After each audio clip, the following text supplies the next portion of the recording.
My name is Russell Ray. I'm the editor of the Journal Record, and I want to welcome everyone to the Journal Record's latest roundtable discussion. Today's very important topic is crisis management, and more specifically, we're going to be talking about natural disasters and how to develop a crisis management plan to deal with natural disasters. Now, of course, as all of you know, natural disasters are all too common here in Oklahoma. We have flooding, we have tornadoes, we even have earthquakes. The flooding we saw early this summer caused more than $7 million in damage to infrastructure across the state. And of course, the May 20th, 2013 EF5 tornado and more decimated that city, and in addition to the loss of life, caused more than $2 billion worth of damage. And much of our discussion today will center around that tragic event on May 20th, 2013. But before we get started, let's meet our panel. Let's start at the end with Matt. If you could tell us who you are, who you're with, and what you do, and we'll go straight down the line. All right, welcome everybody. Good morning. My name is Matt Stratton. I'm the Senior Vice President of Marketing at Tinker Federal Credit Union. I've been there almost 30 years now, 29 years coming up soon.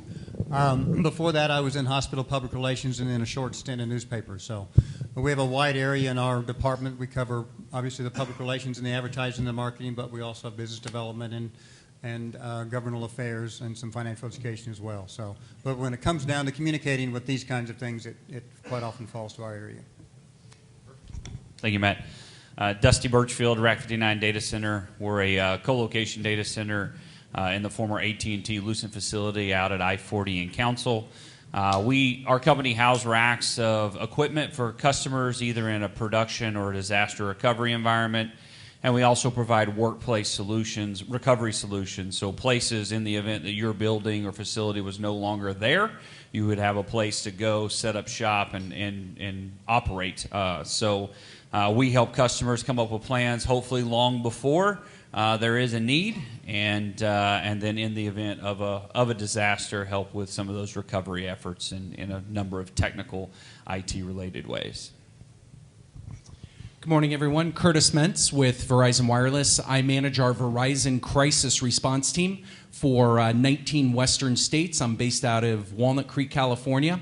Been with the company 32 years. And my entire career with Verizon and the predecessor companies, and looking forward to the panel here and participating. Thank you. Welcome, everybody. I'm Shane Cohey. I'm the Director of Safety, Security, and Disaster Management for Norman Regional Health System. Just excited to be here. This is my 21st year at Norman Regional. I tell everybody I started when I was 14, so if you're doing the math. But I'm basically responsible for about 3,000 employees, 300 physicians, and all of you that come get that excellent care. We want to make sure you're safe, secure while you're there. So we try to prepare for any type of disaster and try to be the state and nation's leader in doing so.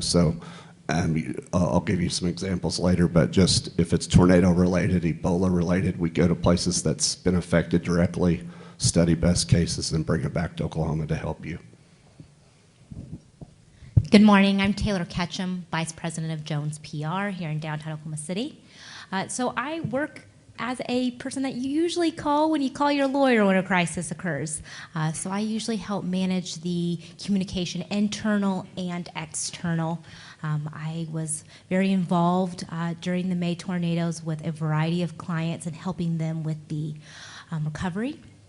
And so very different type of plan, but I'm here to talk about the importance of having a plan before that crisis occurs. Good morning. My name is Chris West. I'm the sheriff in Canadian County. I've been at the sheriff's office for about 6.5 years. The first 4 years I was the undersheriff. Before that, I spent a career with the Highway Patrol. I was the public information officer 3 different times for the state agency. First time as a trooper, then a lieutenant, then I was a captain, and I ran the statewide operation. So even though I'm a law dog, I really kind of have a skill set and a lot of training from FEMA. I'm actually trained the trainer for PIOs for emergency crises. I've been around the country teaching different courses. So like I said, I'm a cop, but my specialty really is in crisis communication and media relations. I want to thank the staff at the Journal-Record for recruiting this outstanding panel. Please put your hands together for our panel for their valuable time and expertise. Well, I think all of you and your companies were very much involved in the dealing with the crisis and more back in 2013. I'd like to start with this question from each of you. Can you tell us a little bit about what that experience was like and perhaps some lessons learned from that experience? Of course, we had the tornado on May 20th. We had another tornado a week later that was even larger. Chris, can you talk a little bit about your experience and perhaps some lessons learned from that? Sure. As a state trooper, which is statewide based, I've responded to tornadoes all over the state. Pitcher, Locust Grove, out west, so a bunch of them. Unfortunately, there's been 2 tornadoes that we've responded to and more as a trooper that were extremely devastating. The one in 2013, I think that we're really talking about right now, I was working at the sheriff's office. I just retired at the end of 2012, went to work at the sheriff's office as the number 2 guy, and then the tornado hit in May.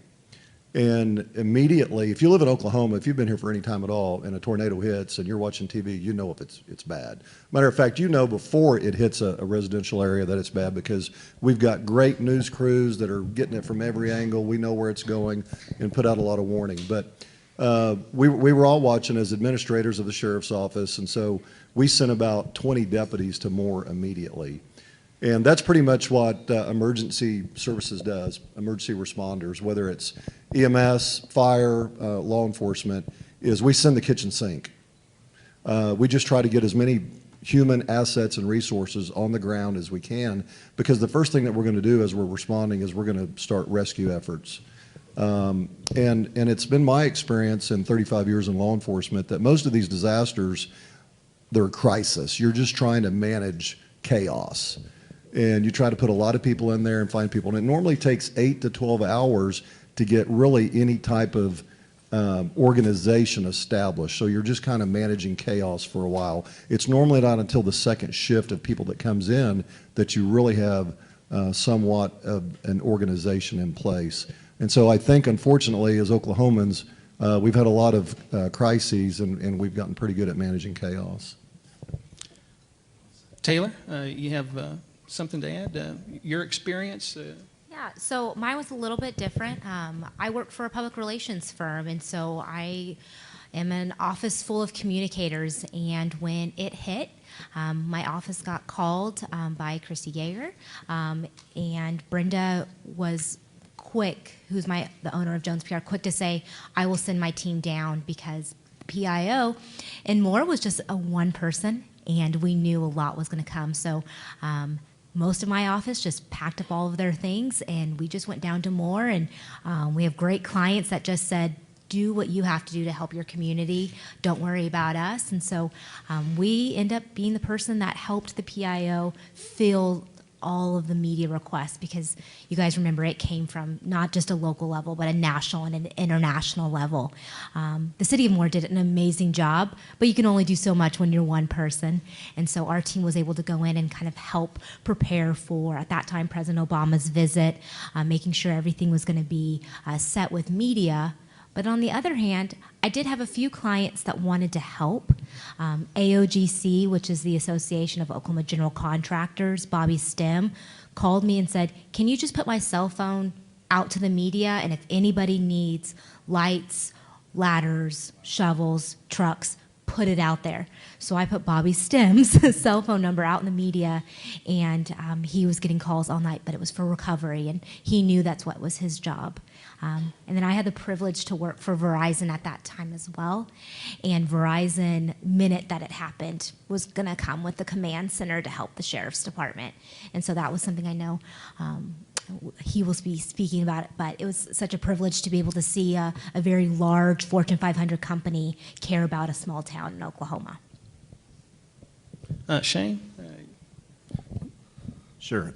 Our experience was probably totally different than the other two. But what happened for us is healthcare is unique. We have to not only prepare to have a direct strike on our facility, but then we have to prepare for the huge influx of everybody that's coming to the facility.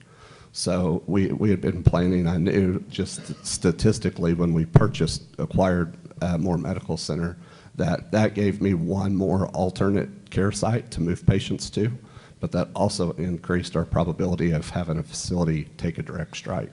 So we prepared for both. So a lot of people don't know this, but Norman Regional has had 4 structures hit by tornadoes in the last 8 years. So we had a lot of practice when I first started in May 3rd of '99, but we have every type of injury you can possibly imagine come in from these storms. They're incredible. So what happens is we have to go around, get the ED staff ready, the ICU staff, surgical staff. On that day, we had 140 patients present on a day that we lost an entire hospital. So doing both of those things simultaneously is a huge endeavor, and it's very challenging. Curtis, I know you weren't here at the time, but your company obviously played a big role. Can you tell us about it? Sure, absolutely. So with Verizon, I mean, clearly we're critical infrastructure along with power and other entities like that. And you know, in that particular event, when the right before the meeting started here, you were watching a video, a few-minute video of our commitment to public safety, first responders, and the community, and that's really what it comes down to. I mean, if we were to suffer any type of catastrophic loss or event, I should say, anywhere in the United States, our restoration of our network is absolutely top priority. There's no question about it. And we are doing that safely and bringing the network back up as quickly as possible. I know we worked closely when with the local sheriff, and we brought in command trailers to help the restoration of the network, and then also we assembled various assets that we have throughout the area, in fact, throughout the entire United States, bringing those assets in to restore the network as quickly as possible. As a tactical first responder organization within Verizon and managing the men and women in our department, it is absolutely critical to bring the network back up, and so the folks in the field can do their job, the first responders, public safety, and also the community, allowing them to stay connected to their family. So it was very important to us, and we somewhat treat the restoration of our network somewhat similar, regardless of what the catastrophic event is. You know, at the end of the day, people want to pick up their cell phone and just simply have it work. And that's what we continue to be focused on.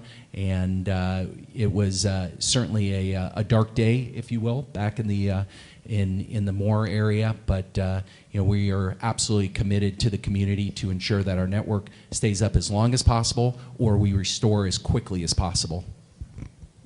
Thank you, Curtis. So RAC 59 has a very different role in this particular incident. We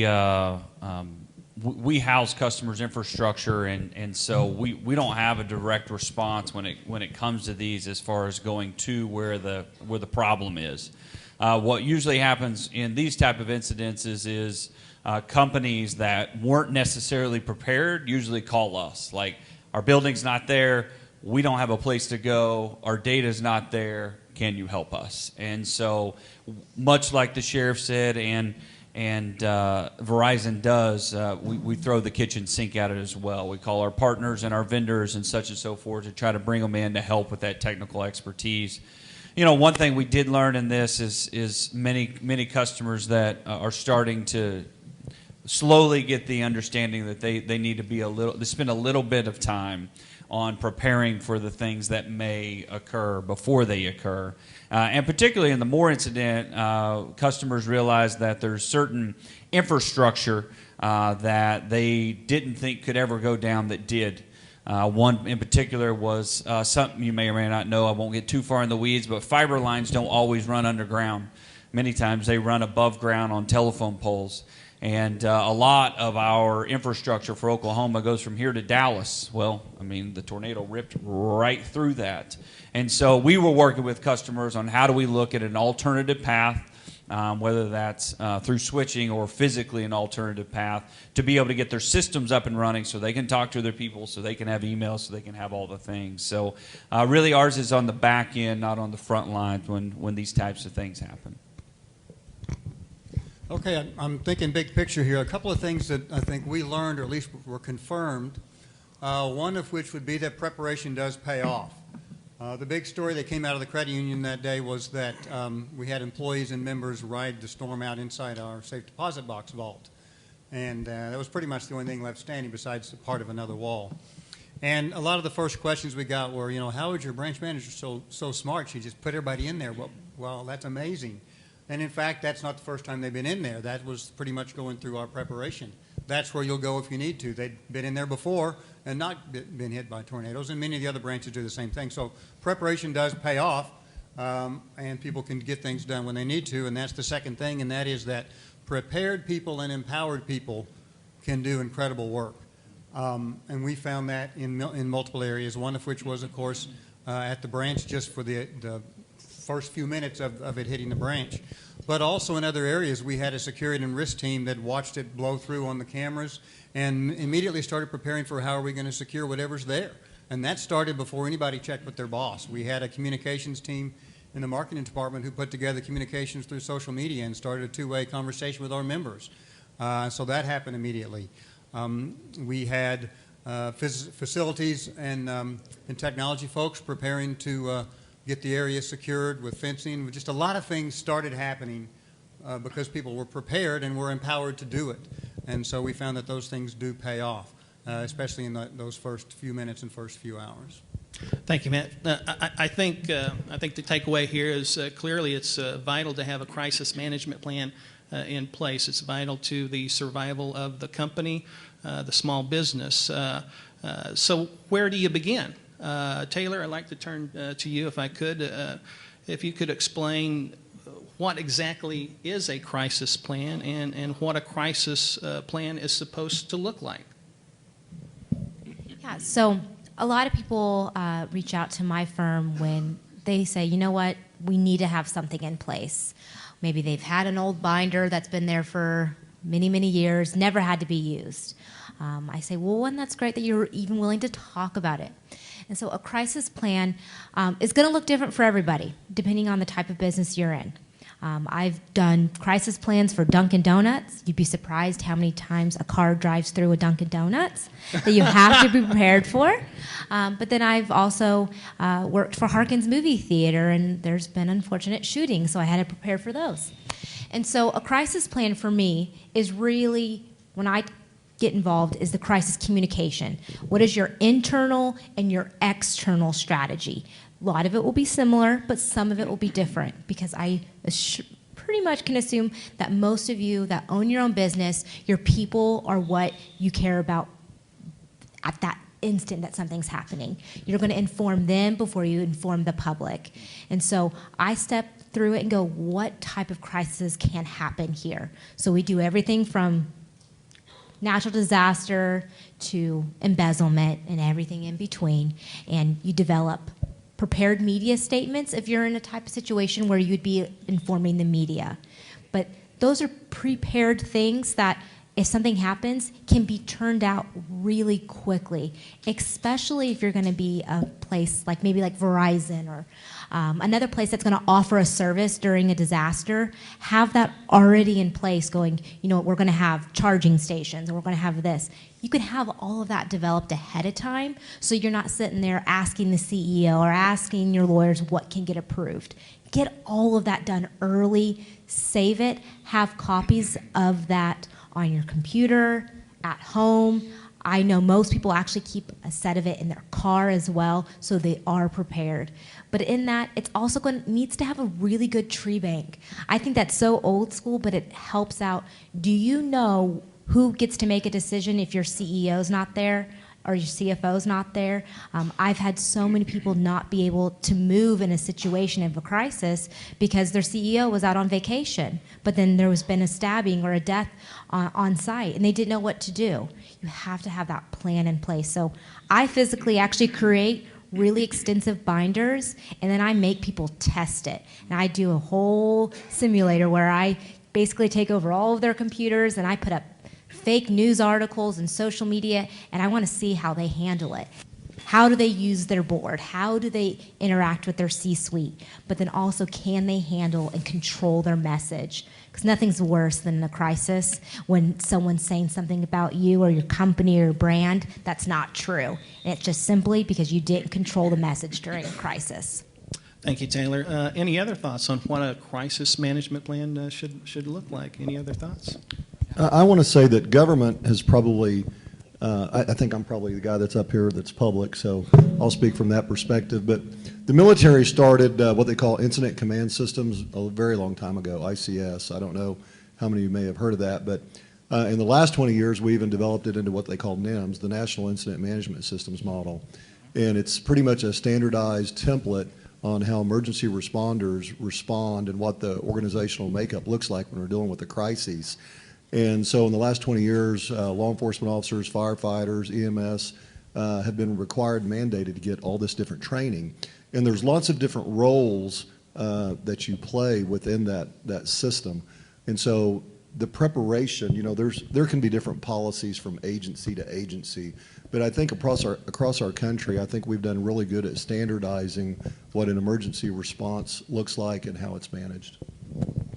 Thank you. Yeah, I'll touch on Verizon's preparation. So internally within our company, we have a crisis management team that I'm a part of. Also, we have a business continuity emergency management division within our company at headquarters.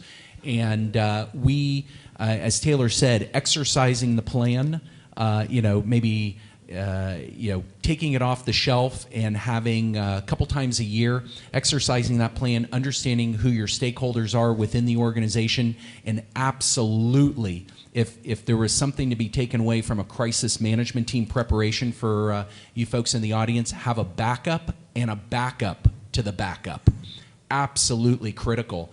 If you are conducting or having a crisis management team and you're putting it together, and you might have someone there from real estate, human resources, other departments within your organization, and you identify that person, make sure that person has a backup, and then one person after them. The phone tree, we continue to use it.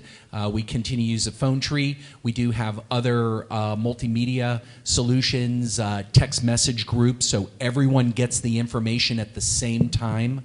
So that's another critical item. So those are all pre-done. And tabletop exercises are great. Those are good, but also getting out in the field and actually exercising your equipment, be it whatever it may be within your industry, critical. I may just kind of repeat some of these folks, but preparation to me is just that. It's going over the plan. We'll do tabletop preparation for what might possibly happen. You can try to figure out what it might be. No matter how detailed you get, it won't be the same each time. So I kind of, a strange analogy here, I look at the difference between planning to put on a scripted play and doing improv. Scripted play is going to go pretty much as planned, whereas improv is get very good at what you do, kind of plan what things might come at you, but then be prepared to just keep doing what you're good at when they happen. It's kind of like controlled adrenaline for a while. So the key is to practice doing what you're good at so that it's you don't have to think about it too much in the first few hours. And so that's plan, but then you just have to kind of do what you know how to do. Thank you, Matt. Thank you, Matt. Let me turn to Shane right quick. Shane, how does Norman Regional prepare for the influx of severely injured patients in a situation where you have a hospital that's been devastated by a tornado? Well, that's a great question. we have a couple routes, and I kind of break my career into two decades. The first 10 years, we do what the regulatory bodies, the feds require us to do. That's 2 drills a year. You have to critique these: mitigation, preparedness, response, recovery, check the boxes. Here's our deficiencies. Here's what we did to fix them. And you have a piece of paper to hand Joint Commission and OSHA or whoever comes to inspect you, and everybody's happy. But then what I discovered is I tell people, I kind of crack jokes that I get paid well to make sure every person there, patients, all our healers, physicians, make it home safely that night. So what I did was I couldn't go to bed at night knowing that I checked all those boxes, but I still thought everybody could be safer. From a NICU baby to a 100-year-old patient ICU. So when Joplin got hit, we took off up there, broke all the rules, went past the chain leak. They lost 5 people in that hospital. So we studied every single fatality to see how we could prevent that at our facilities. And what we did was we immediately came back. And I learned of stuff where they were having to take a patient's gown off of them, write their vitals with a Sharpie on their chest, and carry them down 9 flights of stairs on a door. And I thought, I'm biased, but we have the best healers in the state at Norman Regional, but I want them to still have that ability to take care of people in those situations where we had a building that's totally devastated. And that's exactly what happened. So all the way up to the morning of May 20th, we had been reaching out to leadership and saying, hey, if you have a question, here's all the lessons learned. This is what we know. We had an EF4 start in Norman the day before it hit my house. I know what a bad personal plan looks like, so if you guys want to know what not to do at home, call me. But at work, our plan was solid. And so that next day, we had a manager call, and she said, hey, what do I do up here at Moore? I've got a mom that's dilated to a 6, and for those of you men, I was like, I know 10 is bad, but I don't have a clue what a 6 is. And so we had to negotiate that, but out of 300-something patients, we're down to talking about one patient. If we have a storm that day, what do we do with that one patient? So that's the type of complexity that we have to deal with to prepare for these. Thank you, Shane. Let me go back to Matt. Matt, you were actually asked to handle media relations for 2 disasters in your career, the bombing of the Federal Murrah building and, of course, the 2013 tornado. Can you talk a little bit about some of the similarities and some of the differences in handling or managing those crisis events? Sure. At the Murrah building bombing, there was a credit union in the building, and we had Tinker had just moved into what at that time was our brand new corporate offices, and we had a teller training center that didn't have a class. It was set up just like a miniature branch, and it happened to be on the same computer system that the Federal Employees Credit Union was using. So that day, when the credit unions from around the city and some around the state came together and said, what can we do to help? We said, well, we've got a branch essentially right here. They can move in here. So they moved in there, and that's what put me in that position, was because their vice president of marketing was one of the ones who didn't come out of the building, out of the bombing. So there are a few things that are very similar to these two, and then some very different aspects as well from a communication standpoint. First, similarities. They were both very large events, and the job that I was handed to communicate about it was a small piece of a much bigger job, so that was similar. Big differences, though. One was, of course, the Murrah building bombing was pretty much all a major sad crisis. There were a few good stories in the sense that people surviving this type of thing and another, but it was just very bad.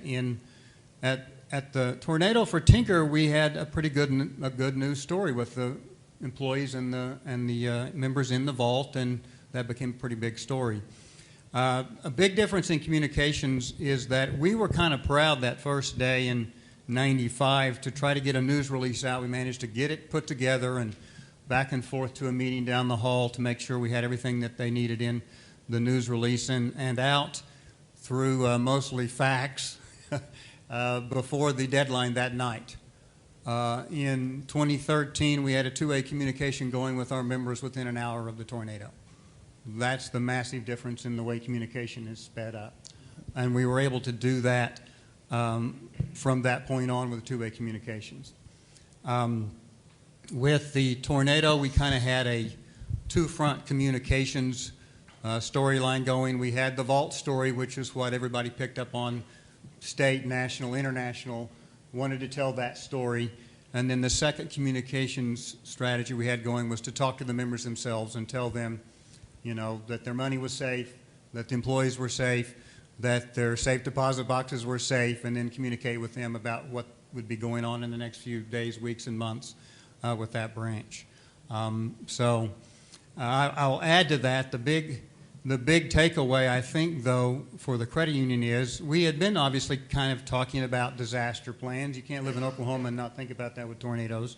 But after 1995, I think we kind of sped it up and really worked hard on making these plans. Well, now you have to not get complacent because, you know, we plan, we sit down at least once a year at a tabletop and talk about a specific disaster and general disasters, and everything goes fine. It goes fine, and it's not till almost 20 years later that you're faced with it again. So I think the takeaway is learn from whatever you do have happen, and from those that you can learn from, and then just don't get complacent, because it may happen tomorrow, it may be 2 decades. Thank you, Matt. Dusty, let's turn to you for a moment. I'm sorry. Can I make a follow-up sure. question? Absolutely. I want to ask Taylor and the sheriff, maybe Shane as well.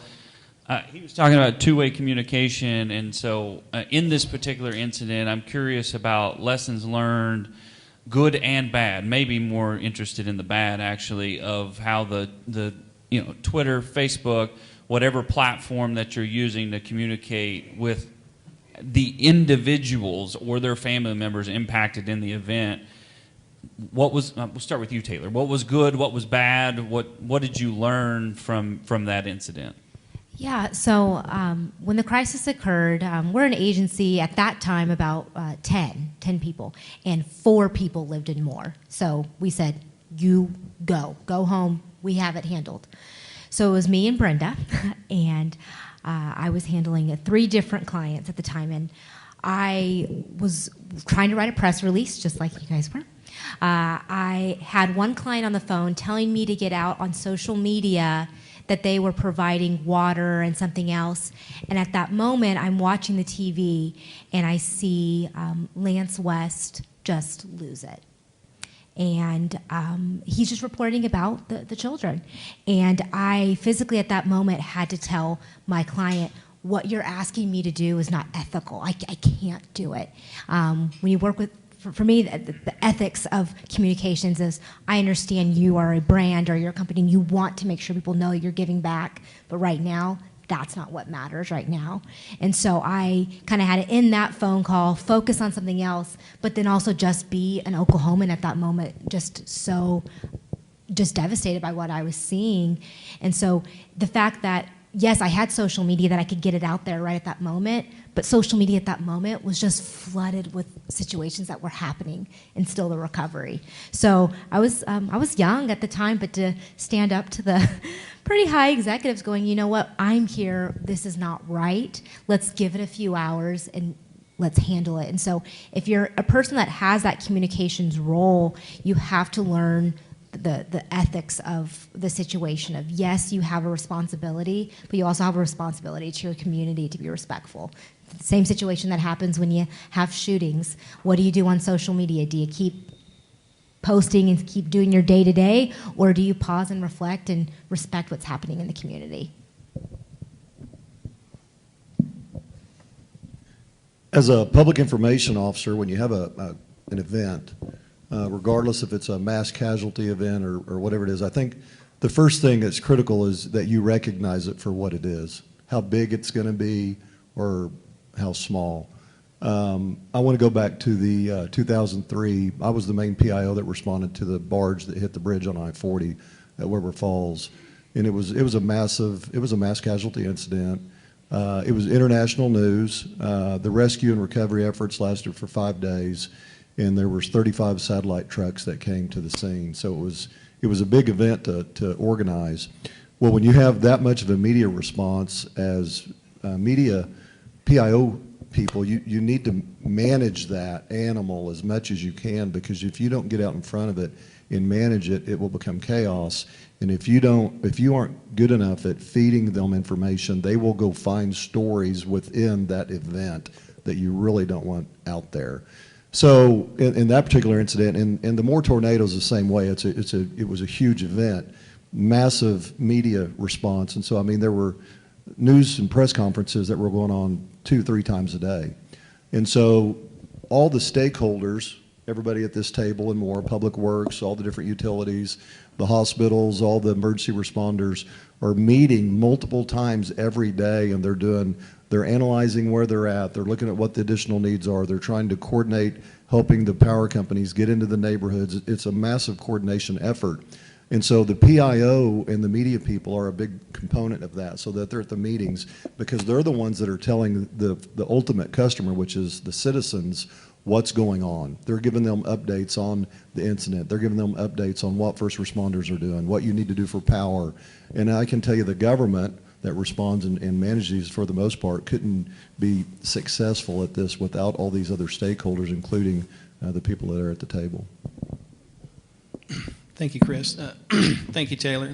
Let's turn back over to Dusty for a moment. Dusty, can you talk a little bit about the use of a co-location data center and some of the benefits? Specifically, can you define what it means to use a co-location data center for disaster recovery? Sure. I mean, it comes back to preparedness. Most companies, when they first start, they put a server in the closet. You know, usually there's a Dr. Pepper can over the top of it and a water sprinkler over the top of it as well. As they get better and develop and get bigger, they realize that maybe that IT infrastructure needs to go elsewhere. And so they use companies like ours around the country. And those companies have organizations like Verizon and Cox and AT&T that connect those facilities.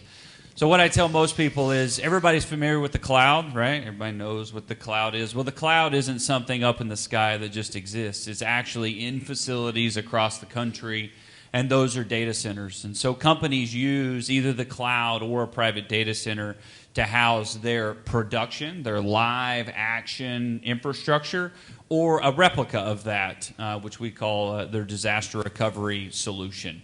And so, you know, best thing I can say when you're thinking about disasters, like Shane was talking about, his poor personal plan, if you think about your business and you think about what it needs, think about the plan you would have for your kids, right? So if you make it that personal, it usually resonates. So where would my kids go if there was a tornado? What would we eat?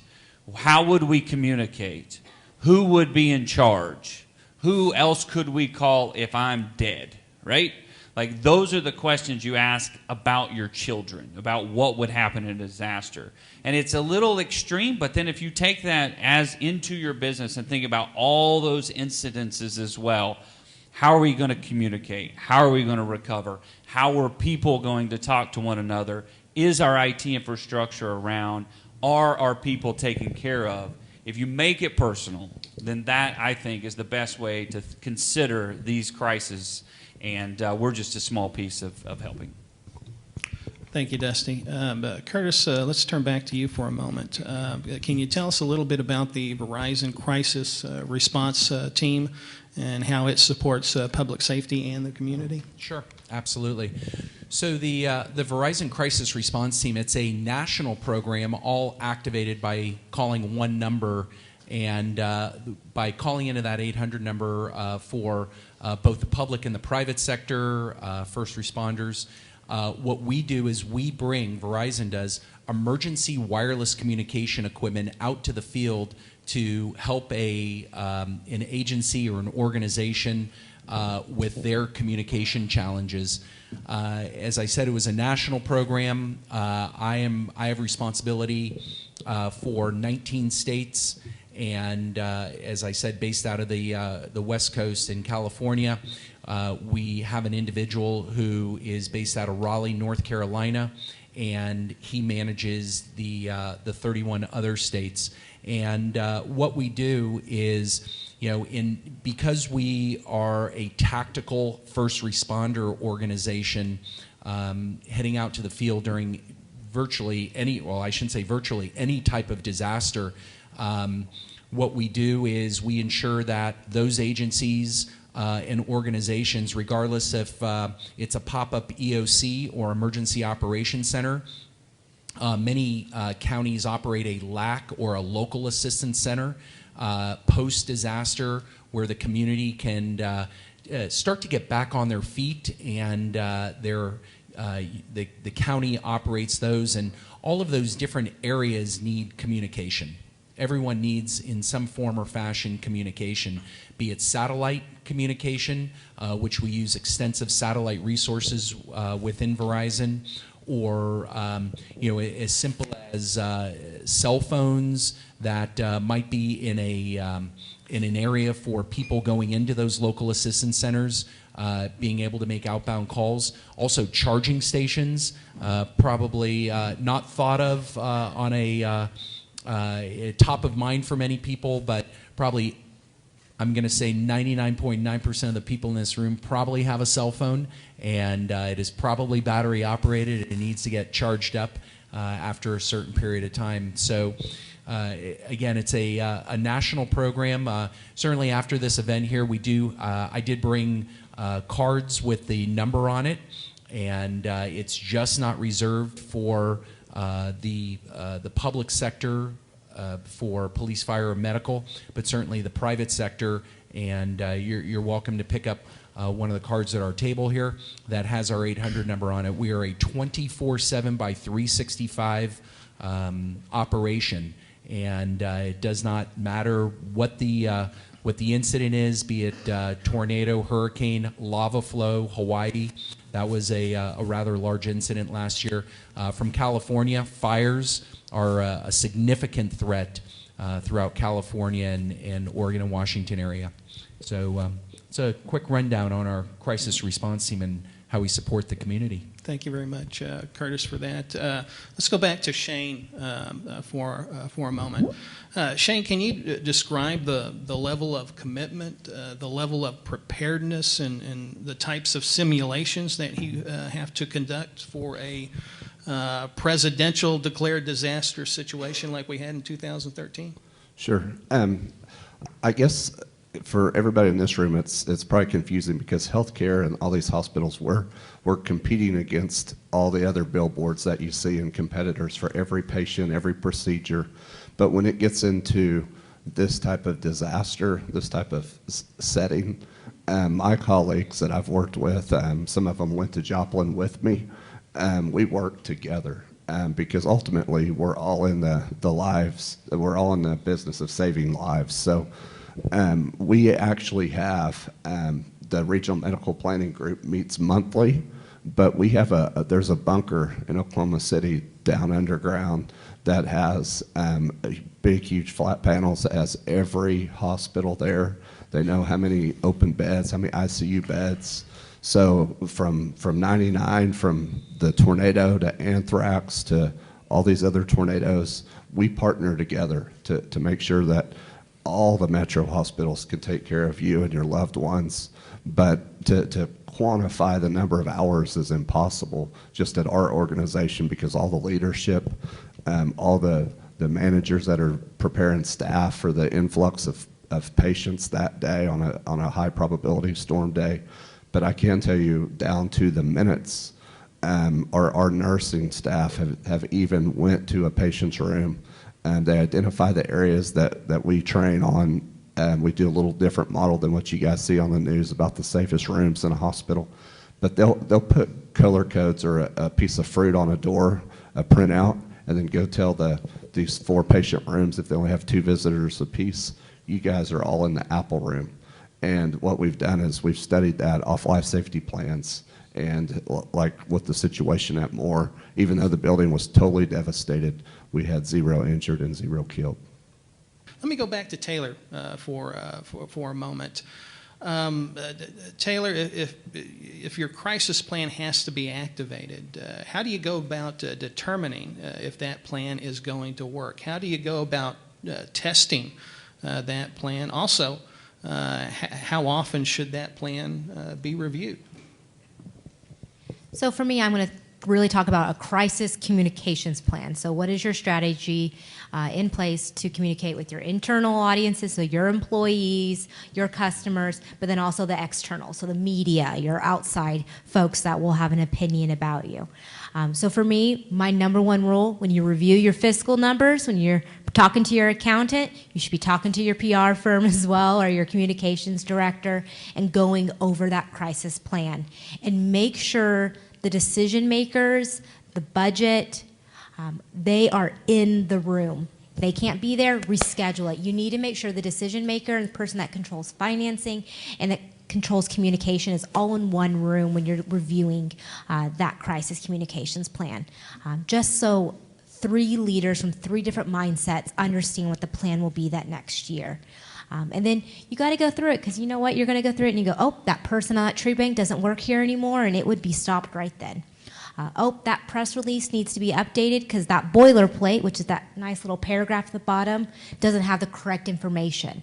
It's just tiny little details. So when you go over your numbers for the year, just take out the binder and review it at that same time, whether that's at the end of the year or the middle of the year. Whenever you do your fiscal financing, look at that and make that decision of what needs to be updated. It's a great way to also bring in other employees, make them feel empowered. Last thing you want is someone to not know what to do during a crisis. So maybe open it up. Say, this is the plan. Does anybody see any holes? Learn from each other. Just take one day a year and just make sure everybody feels prepared. We live in Oklahoma. We know disasters will come. Like he said, it could happen in 20 years. It could happen again in the next year. Make sure you're prepared. Always, every employee there should know who's in charge and then who's that backup person and who's that backup person. Doesn't matter if they're the secretary, the janitor, or your personal assistant. They need to know who's going to be able to give them that authority. So we really suggest making sure you really take the time to make sure your employees feel empowered. But for us, we do activation drills so people are prepared, whether it's for something's got out because your CEO is being accused of blank, blank, blank. We've done things like that. But also, what do you do when all of a sudden reviews and all of these horrible things are being said about you on social media and you just want it shut down? Do you have a plan to take down that? 2 different type of crisis, because one can hurt you fiscally and the other can hurt you if you lose your structure because of a natural disaster. So really have a plan and activate it across the board, from social media to natural disasters and acts of God. Curtis, what can you tell us about local businesses? What can local businesses do to get ready for a disaster? So as Taylor mentioned, and many of the folks up here, having that plan, having that structure, exercising that plan and structure, but also having I would say elements to bring your network back online. I mean, things that I think of that are important are perhaps satellite phones. You may want to consider, a satellite phone or 2 in your cache of equipment in the event of a catastrophic outage where the wireless providers perhaps go off the air. You still want to be able to communicate. Also, you may want to consider other pieces of equipment. There are Sierra Wireless products, Cradle Point products out there, backup routers. We're in such a data-centric environment where, and I'll tell you, one of the things that we see on such a regular basis when agencies and organizations are requesting emergency wireless communication equipment from us, they're always requesting some mechanism to push and pull data, be it connecting to computers or their infrastructure. So that's really, really important. A lot of people do understand the phone and the voice and the text and that type of thing, but getting networks on the air, and of course, as Dusty mentions, having those backup facilities are absolutely important. Where are your backup files held? Some people might think your server and your server room in your building. Yeah, we've got everything here. It's in a locked room, but that might not be what it takes to recover your business. Is all your files and your data stored offsite, which I think is absolutely critical in a hardened facility. So those are some of the things you should consider. Certainly if you don't have a plan in place, or many agencies or many organizations, I should say, that can help you develop that plan. But that is really key. Don't assume that the plan you have in place is good because we got together. Have some experts in the field give you advice on ensuring that you've got some type of backup and you're prepared. Dusty, let's talk a little bit more about co-location centers for folks who really have no frame of reference. What's the ballpark cost? How much does space in a co-location facility typically go for? Sure, and why? So a co-location data center has all the redundancies that most companies don't want to spend, right? So they have diverse power, diverse network, diverse generators, diverse internet circuits, wireless circuits, and staff there to support and maintain that infrastructure. So instead of you buying multiple of everything, it's companies like Rack 59's job to make sure that your stuff is always on and always available. Cost range literally from, if you want to host one server, it's $80 a month. I mean, it's cheap. So if you have a small company, maybe a company of 10, and you just want to put a server in a facility that's rated to withstand tornadoes, that's rated to withstand earthquakes and fires, and has all the fire suppression that's proper and generators and such, that's the cost. And so we do that at dinner in a night. That's pretty easy. One customer appreciation dinner is a lot more than that. Some companies are a lot bigger, right? I mean, they need to spend $5,000 or tens of thousands of dollars to host that. But there's a cost benefit, and we could go way down the rabbit hole on it. But the biggest thing is your facility may or may, like we talked about with the Moore tornado, you may or may not have the data, the internet connectivity to get in and out of your facility, because that fiber infrastructure likely is coming overhead right before it gets to your building. So even we've seen people that have had what seemed like catastrophic events because they had no data at their facility and they had no offsite place to get to it. Another weird one is we had a customer get shut down because they had a fire in a kitchen, very small fire in a kitchen, shut them down. The fire marshal showed up and said, your building's not up to code. Shut the whole building down for 60 days until they got the building up to code.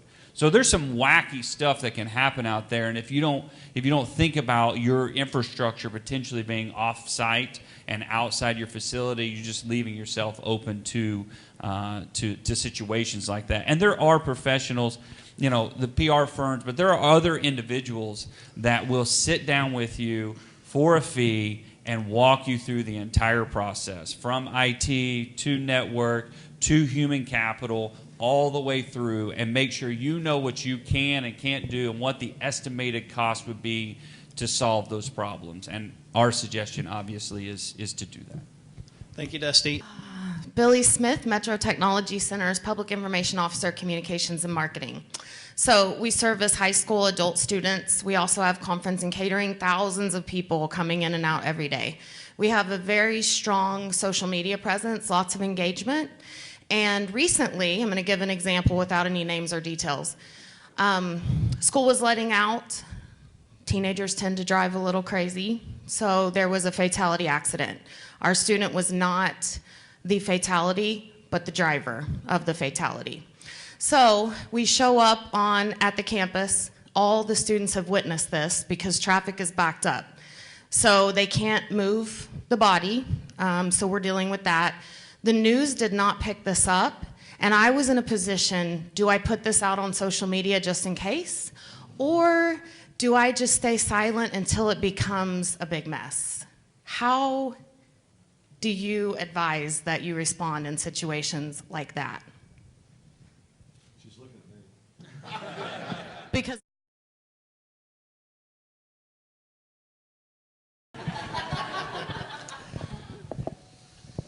I try to be as honest and transparent and accountable as I can. At the state, okay, as an elected official, you have to survive. I mean, you simply have to. When I was a public information officer for the state, sometimes you're not as forthright with stuff because it's a big bureaucratic system, and there's lots of people that think they're your boss at 23rd and Lincoln, and so it just kind of depends. But me personally, I make telephone calls routinely to mayors, police chiefs, school superintendents. I have a close relationship with the VOTEC, the career tech out there, and we do talk about these things. And I think it's best to get in front and try to control the story as much as you can, rather than wait and be reactive when something you don't want is already out there. Social media has changed everything. I mean, I did this public information gig before social media really got going. But now there's a lot of public information and communication shops in the private sector. They're producing their own news, and they're using social media to do it. They're not waiting for the news crew to come to them. They're videoing a news clip and posting it. And in a lot of cities across the country, those news organizations pick that up off of your Facebook page, wherever, and they run it. makes sense. Anyone else? I was hoping All you right. would speak up. So I know what I like to say sometimes, my job is to either get you in the paper or get you out of the paper. And so that some days that's what it is. But for situations like this, like I said, I work to a certain code of ethics. I truly believe that getting in front of it will be smarter. But there's also been a loss of life. Where I come in is the wording of it. You don't need to put the blame on the student because that student's going to be going through something himself. But there's been a loss in your community. If it happens within your area, that is your community. That could have been a future student or a past student. You never know that opportunity of that loss of life.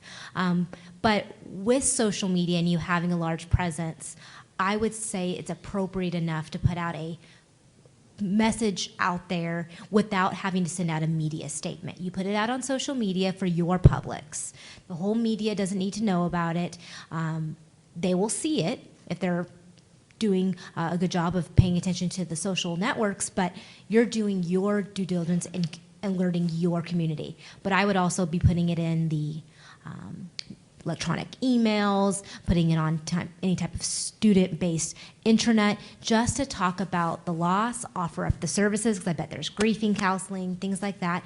But then also having a plan in place a couple months down the line of, okay, let's do something on National Safety Driving Week, or let's do this.